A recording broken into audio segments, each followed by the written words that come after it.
अगर आपसे कोई कहे कि आज दिन भर में 2 घंटे के लिए अपना फ़ोन रख दो, 2 घंटे तक फ़ोन को मत चलाओ, क्या आप इससे एग्री करोगे? नहीं, मुझे नहीं लगता करोगे, है ना?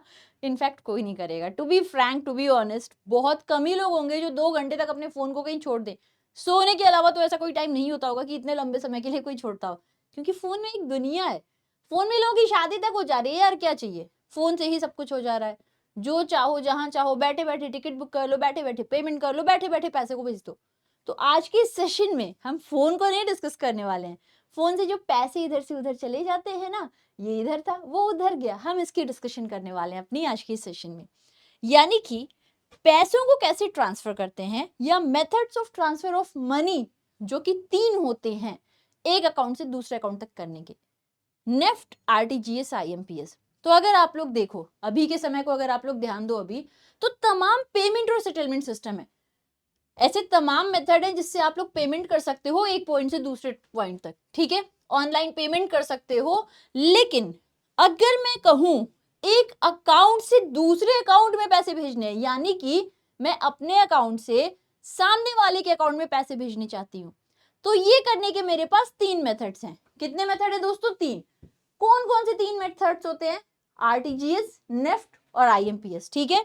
तो देखो, डिजिटल पेमेंट में चाहूं बहुत आराम से बहुत सारे मेथड से कर सकती हूँ, लेकिन अगर मैं अपने अकाउंट से दूसरे के अकाउंट में पैसे चाहती हूँ भेजना, तो वो 3 तरीके से कर सकती हूँ, और ये 3 तरीके होते हैं आरटीजीएस, नेफ्ट और आईएमपीएस। अब जरा हम इसी में ही आगे बढ़ते हैं। तो जरा देखो, तमाम मल्टीपल ऑप्शंस भी हैं, जैसे यूपीआई, डिजिटल वॉलेट, और इसके अलावा भी बहुत सारे, जिससे आप लोग पैसों को ट्रांसफर कर सकते हो, ठीक है? लेकिन अगर आप लोगों को ठीक ठाक अमाउंट ट्रांसफर करनी है तो जनरली 3 ही मेथड्स पे रिलाई करते हैं, और ये यही 3 होते हैं। तो ये कौन कौन से मेथड्स होते हैं, इनकी क्या खासियत होती है, यही हम लोग अपने आज के सेशन में डिस्कस करेंगे। किसकी हमने बातें करी? हमने देखा आईएमपीएस, आरटीजीएस और नेफ्ट, ठीक है? अब जरा हम देखते हैं कि ये क्या खास बात है इनकी। सबसे पहले पढ़ेंगे नेफ्ट को। नेफ्ट क्या होता है? तो जैसे आप यहाँ देख सकते हो, नेफ्ट का फुल फॉर्म क्या होता है दोस्तों? National electronic fund transfer.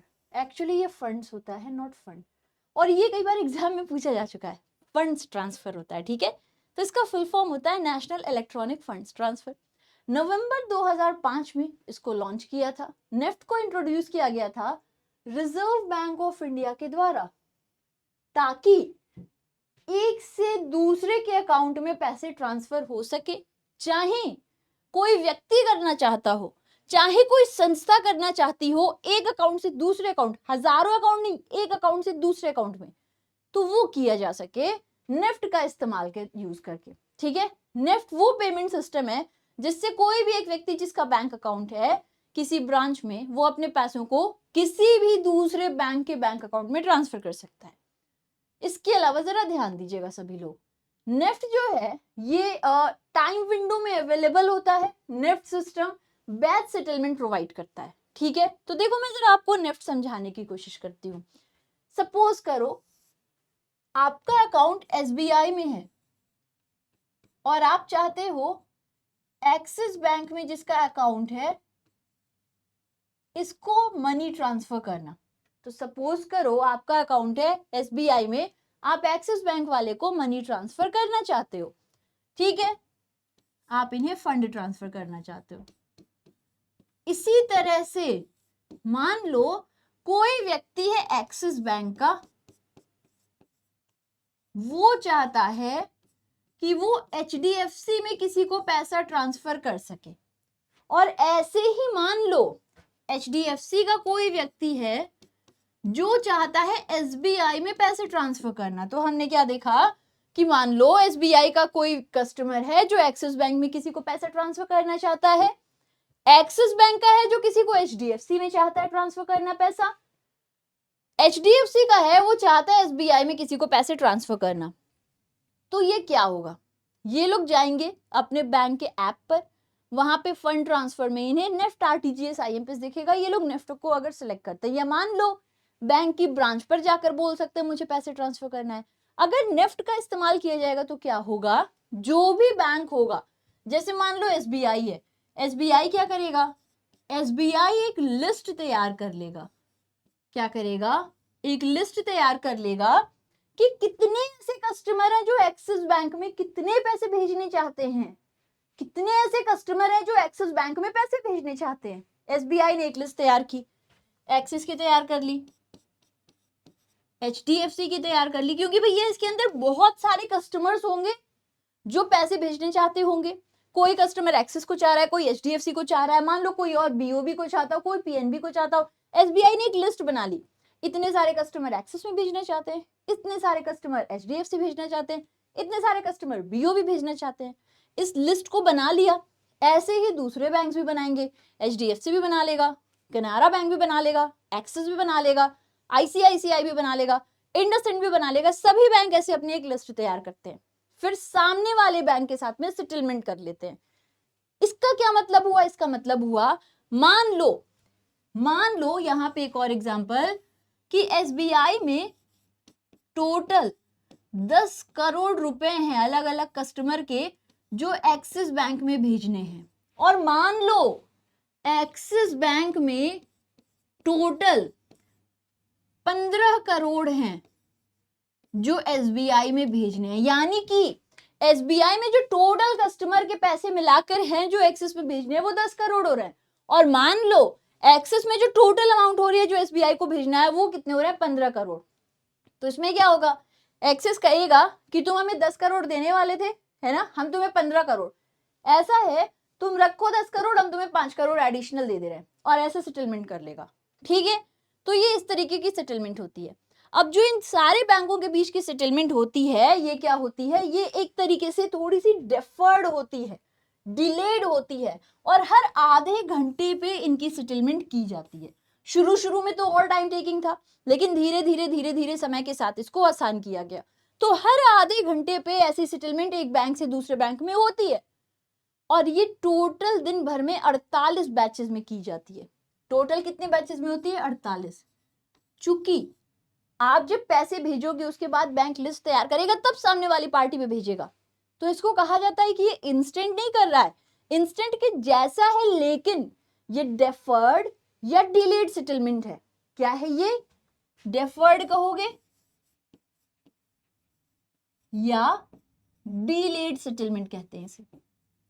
ठीक है, नेफ्ट का इस्तेमाल करके कब से कब तक पैसों को ट्रांसफर कर सकते हैं? तो पहले तो ये था कि भैया जब बैंक का वर्किंग आ रहा है तभी कर सकते हैं, लेकिन 2019 दिसंबर से इसको चेंज कर दिया गया, और अब ये 24 घंटे 7 दिन इसकी सर्विस अवेलेबल है सभी को।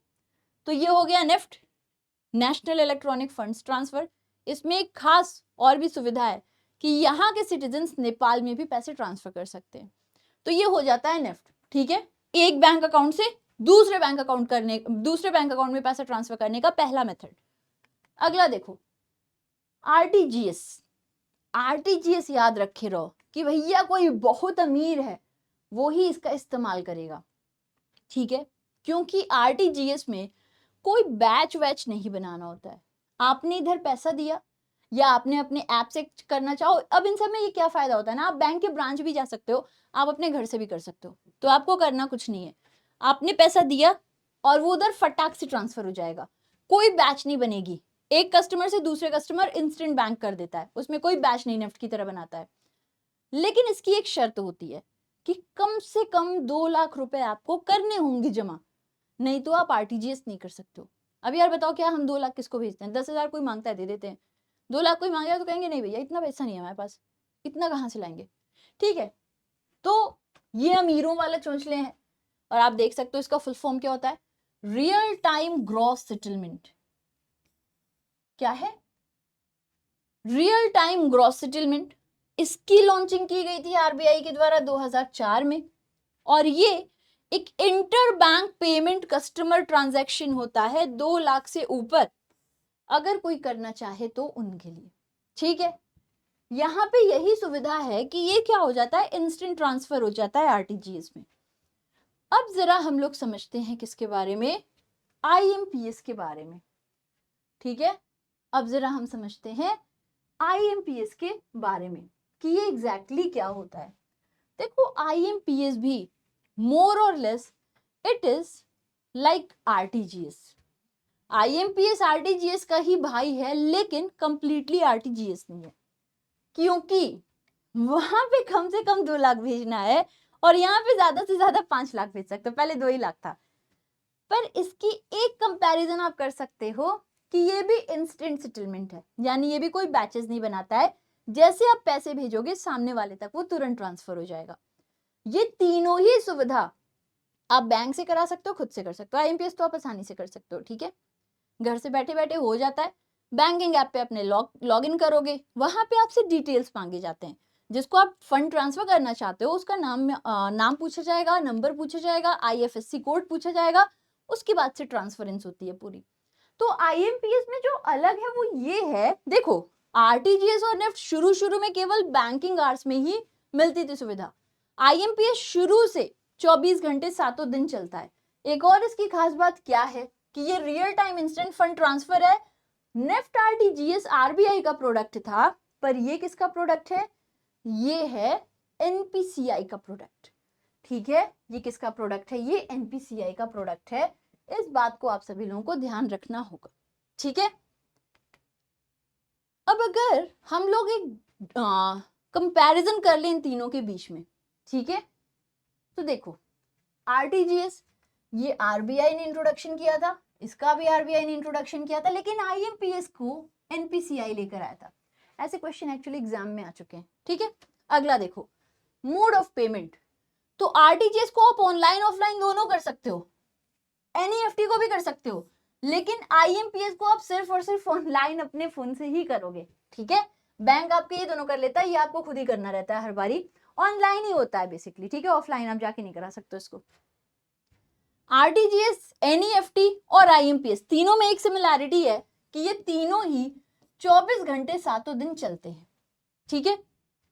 आरटीजीएस तुरंत पैसा ट्रांसफर हो जाएगा, आईएमपीएस में तुरंत हो जाएगा, लेकिन नेफ्ट में हाफ आवर के बाद होता है, मैक्सिमम 2 घंटे लग सकते हैं, उससे ज्यादा नहीं लगना है, ठीक है। मिनिमम ट्रांसफर लिमिट, तो इसकी मिनिमम कितनी है? 2 लाख। इसकी कोई मिनिमम नहीं है, इसकी भी कोई मिनिमम नहीं है। मैक्सिमम आरटीजीएस में कोई मैक्सिमम लिमिट नहीं है, नेफ्ट में भी नहीं। आईएमपीएस में अब 5 लाख हो गई है, ठीक है। पहले 2 थी, फिलहाल में 5 लाख की इनकी मैक्सिमम लिमिट है। आरटीजीएस की क्या मैक्सिमम है? कुछ नहीं है। एनईएफटी की कोई मैक्सिमम नहीं है। आईएमपीएस की 5 लाख अब हो गई है, ठीक है, पहले 2 लाख थी। ट्रांजैक्शन चार्ज, तो इसका इनवर्ड ऑनलाइन ट्रांजैक्शन पे कोई चार्ज नहीं होता है, ठीक है। अगर आउटवर्ड ट्रांजैक्शन किया जा रहा है तो होगा, नेफ्ट में भी नहीं होता है। आईएमपीएस में बैंक जैसे अगर मैं ट्रांसफर कर रही हूँ तो 5 रुपए 6 रुपए 10 रुपए ऐसे ट्रांसफर्स के पैसे लेते हैं, ठीक है। तो हमने देखा ये तीनों ही मेथड्स हैं जिससे आप अपने अकाउंट से सामने वाले के अकाउंट में पैसे ट्रांसफर करते हो। देखो एक होता है डिजिटल पेमेंट, जब आप लोग पेमेंट कर रहे हो सर्विसेज के लिए, यहाँ पे आप पैसों में अकाउंट में पैसों को ट्रांसफर कर रहे हो, तो ये उससे अलग है, ठीक है। ये 3 के 3 methods of transference of money है from one bank account to another. Digital payment का पार्ट है ये भी, लेकिन इससे आप कोई पेमेंट सेटलमेंट कर रहे हो, पर किसी गुड सर्विसेज वाली बात नहीं है, ये डिफरेंट होता है उससे, ठीक है। इस बात को आप लोग जरा ध्यान रखिएगा, ये बहुत ही ज्यादा इंपॉर्टेंट है, ठीक है। ऑनलाइन ऑफलाइन लिमिट हर एक चीज आपसे एग्जाम में पूछी जा चुकी है, आगे भी पूछ सकते हैं, ओके। खैर, अगर आपको सेशन पसंद आया हो तो जरूर बताइएगा कि हाँ भैया सेशन पसंद आया है। दूसरी बात, अगर आप मुझसे कनेक्ट करना चाहते हो डेली यूट्यूब पे, तो आप 12 बजे मुझे फॉलो कर सकते हो, जहां मैं आपके साथ क्विज करती हूँ। तब तक के लिए घर पर रहो, स्वस्थ रहो, मस्त रहो, मजे में रहो। जय हिंद, जय Bharat, god bless you people, love you, bye bye.